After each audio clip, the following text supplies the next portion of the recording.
काय लिहिलंय फळ्यावरती वाचा? नऊचा पाढा. आता पाढे पाठांतरामध्ये आपल्याला 2 ते 10चे जर पाढे सांगितले तर कोणता पाढा जास्त अवघड जातो रे? 9चा पाढा अवघड जातो. तर आज आपण काय करायचं आहे, 9चा पाढा सोपा करून कसा शिकायचा किंवा एकदम सोप्या पद्धतीनं कसं पाठांतर करायचं, कसं लिहायचं हे मी आज तुम्हाला शिकवणार आहे. आता काय करायचं बघा, 0 ते 9 अंक तुम्हाला येतात? तर अगोदर 0 ते 9 अंक आहे असे क्रमाने लिहून घ्यायचे.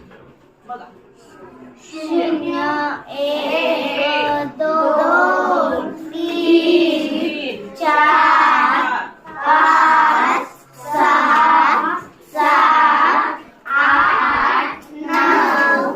आता काय करायचं, हेच अंक उलटे लिहायचे. 9 ते 0 परत लिहित जायचं. हा बघा, पहिल्यांदा काय येणार? 9 8 7 6 5 4 3 2 1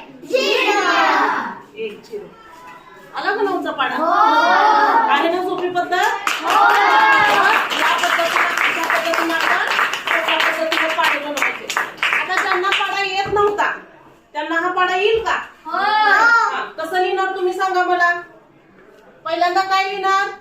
0 ते 9 अंक लिहायचे आणि त्याच्याकडे काय करायचं? उलट लिहायचं. जसं आपण सरळ लिहिलं होतं तेच नंतर पुढं उलट लिहायचं, म्हणजे 9चा पाढा तयार होतोय. तर अशा पाढ्यामध्ये काही गमती